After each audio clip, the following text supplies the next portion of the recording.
Everyone in Nnanke know Mama Chigozie.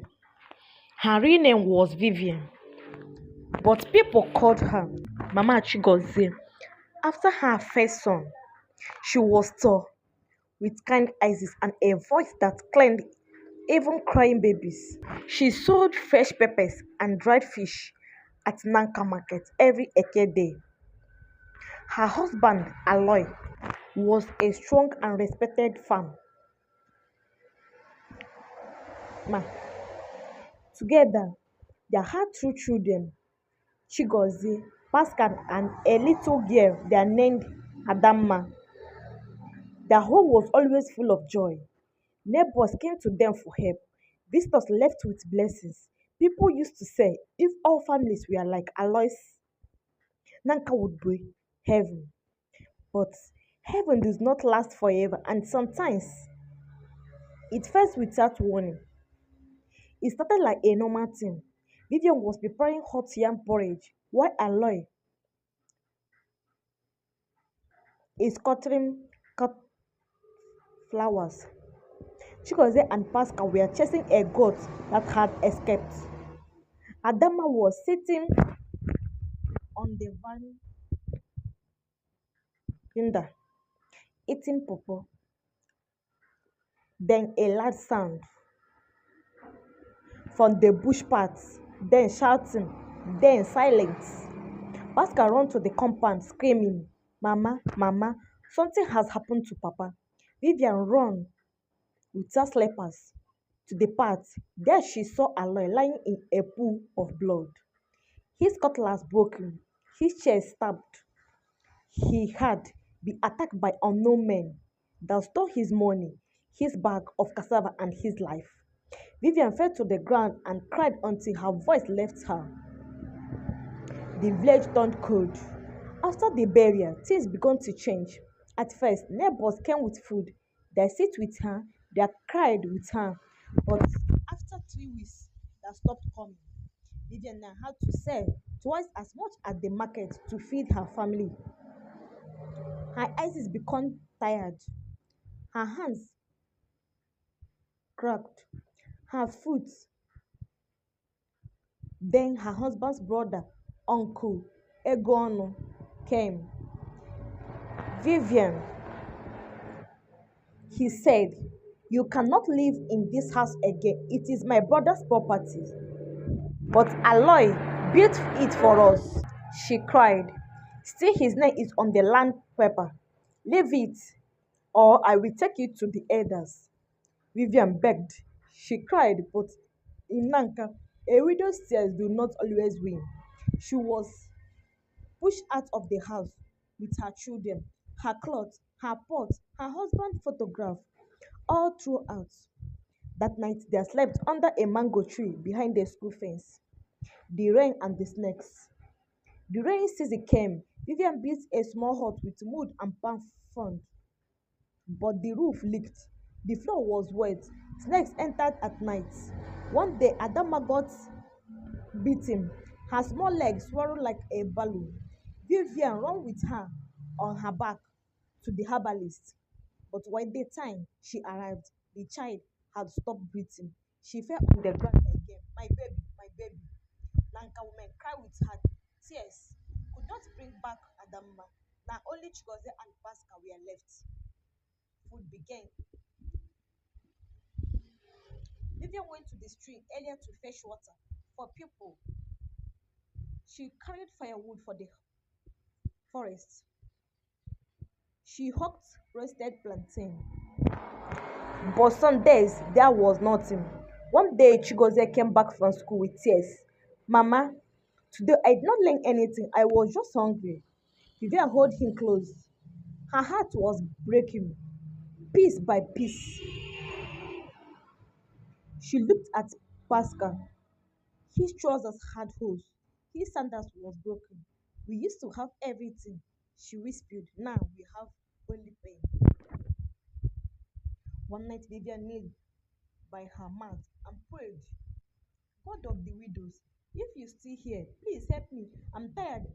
I'm dying outside. Then she got up. She looked at her children and she made a plan. The next day, Vivian sold the last wrapper she had. She used the money to buy a big iron pot, some second-hand jerrycans, and small bags of rice and beans. She borrowed firewood and started cooking by the roadside.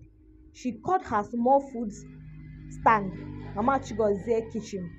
At first, people passed without buying, but one woman stopped. Your beans smell sweet. Let me taste. She bought a plate, then another. By evening, the pot was empty. War spread. Mama Chigozie cooks like a village queen. Each day, the crowd grew. 1 month later, she added fufu and bitter leaf soup, then okra, then ogusi. She served every naira. She bought school uniforms for Chigozie and Pascal. She bought a small speaker to play music by her road where she is selling food. Now every people from nearby village came to eat. One day, as she was sitting down, Uncle Egon came. So you now have money, eh? I see you are selling food. Maybe now you can pay rent for the land you once lived on. Vivian looked at him. She did not cry this time. She smiled. That land, keep it. I'm buying my own. 2 months later, she bought a small plot beside the market. She built a proper zinc house. For the first time in years, they slept without fears of pain or snake or rain. Years passed. Pascal became a mechanic. Chigozie passed his exams and got admission into university. He wrote his first letter to his mother. Mama, I will make you proud. Everything we lost, I will bring it back. Vivian held that letter and cried sweet tears. Not tears of pain, but tears of joy. Vivian's small food business was now the heart of Nnanke market. Every morning, her fire light before the cock crowd. By the time the sun surged over the hills, the air was already filled with the smell of beans, pepper, and palm oil. Women prepared and praised her food. Men joked that even if their wives cook, they will still eat at Mama Chigozie's kitchen. She was becoming something Nnanke had never seen before. A woman who rose from ashes and was now shining like the morning star. Then, when light shines too bright, shadows also grew. Her name was Lolo Urunma. She used to be the queen of food in Nnanke market until Mama Chigozie arrived. People stopped buying her bitter leaf soup. Even her husband, the drunk tan color, was caught licking his fingers after eating at Nnanke's shop. Lolo Uruma became bitter. She whispered in corners. That widow, she used charms to sell. How can a poor woman rise so fast? Let not normal. One day she stood by Vivian's stand and shouted, we must call the elders before this kitchen bring evil to our land. Vivian kept quiet. The next day her cooked pot broke on the fire. The next day her crazy contempt caught fire by itself. Then one morning, she woke up to find a dead lizard tied to a black cloth at her doorstep. Pascal saw it and shouted, Mama, somebody has caused this place. Vivian looked at the lizard, picked it with her broom, and threw it into the fire. Let the evil burn. She said, I fear no one except the God who gave me this second life. That week, strange things started happening. Her pot cooked slowly. Customers started feeling sick after eating. Even Chigozie wrote from school, Mama, please pray. I'm having bad dreams. I see Adama calling me. Vivian was scared. She went to a powerful Dibia known as Okodike who lived near the river. He sat in silence as she explained. Then he looked at her with one eye closed and said, "Your hands are clean, but there are many evil on you. One went your tears through return." He gave her a small calabash with red powder. "Sprinkle this around your stand and do not curse anyone, no matter what they do. If you survive the next 7 days, no power will bring you down again." Vivian nodded. She thanked him and returned home. The 7 days, the next 7 days were full of tests. Day 1, she sprayed hot oil on her legs. The pain was deep, but she continued selling. Day 2, a group of boys stoned her stand and ran away. She did not speak. Day 3, her biggest customer accused her of added juju in the food. He left and spread the rumor. Day 4, her small hut was almost pulled down by rain. She slept with Pascal under one umbrella. Day 5, someone reported her to the market leaders, claiming she was bringing dark spirits into the market. Day 6, Chigozie called crying, "Mama, they just suspended me from school." They said, "Someone reported I cheat during exams, but I did not." Vivian dropped the phone and hid her hands. "Is this how I lost everything again?" she asked herself. Then she remembered the DBS word, "If you survive 7 days." She held her wrapper and prayed, "God, you see my heart. If this fire is from you, let it burn me. But if it's from wicked hands, let them fall into it." It was the 7th day. She got to the market earlier and sprinkled the last bread powder around her cooking spot. As the sun rose, she noticed something strange. No customer was coming. She waited. An hour passed. Then two. She sat down in silence. Just then, a small boy ran to her. Mama Chigozie, come quickly."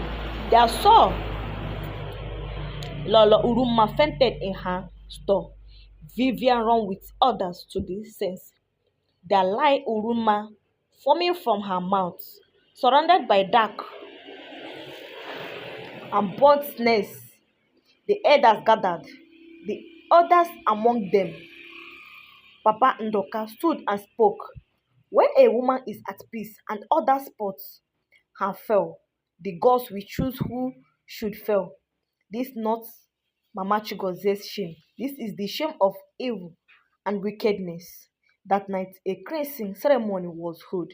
The elders poured liberation and declared Vivian innocent. The next market day, people lined up at her stand again. One woman whispered, "Mama Chigozie is not just a widow, she is a fire that refuses to die." She smiled, survived her food, and added extra fish for the women. Pascal fed her broken table. Chigozie was clean of all false accusations and returned to school.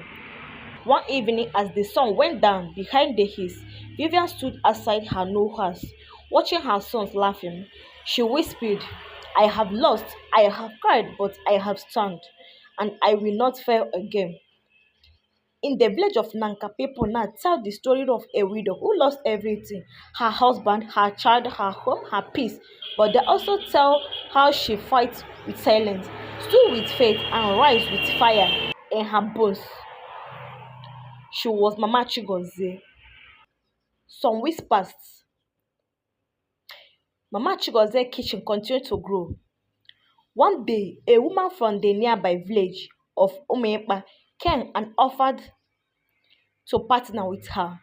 "Your food is healing food." The woman said, "Let me take you to our own market too." Vivian was grateful. Soon her food stand became two. Pascal managed one, she managed the others. Even the market leader gave her an award. Strongest man of Nnanke. But something strange happened again. That night, Vivian had a dream. She saw her late daughter, Adamma, standing beside a river. The girl was not crying. She was smiling. Mama, she said, the river gave me back, but not the way you think. Vivian woke up sweating. She was confused. She told her friend, an old man named Ijoma. Ijoma's face changed. She sat up and said, my daughter, that's not an ordinary dream. You must visit the river shrine. Early in the morning, Vivian went to the river. She poured water on her head and sat by the tree where the Libyans used to sit.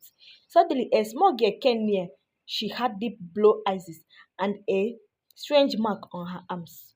You looked exactly like Adamma. Who are you, my child? Vivian asked. I was told to come find you. The girl said, they say you are my mother. Vivian has shook. She hid the girl's face, the same cheeks, the same voice, even the same scars Adamma had before she died. Adamma, she whispered, the girl knew dead. I was taken, she said, but now I'm returned. The river priestess came out of the shrine. Vivian, she said, your daughter did not die that day. Her soul was touched by a river spirit who saw her destiny. She was kept in the water world to protect her from the evil that was planned for your family. But now the ghost has returned her in the body of the child. She remembered you, but she must not return your house yet. Rise her from altar. Teach her strength. She has a path to flow. Vivian fell to her knees. Thank you, Holy Spirit. Even in pain, you were watching. Vivian returned home. She told Pascal and Chigozie that the spirits of their sisters had returned. They did not fully understand, but they knew something powerful had happened. She built a small house for the girl near the river. With the help of the priestess, she named her Adugu, daughter of Ego. Every week she bought food, clothes, and song. She raised her with joy and wisdom. Adugo go strong. She could see the vision. She healed small sickness with leaves. She sings a song that made children stop crying.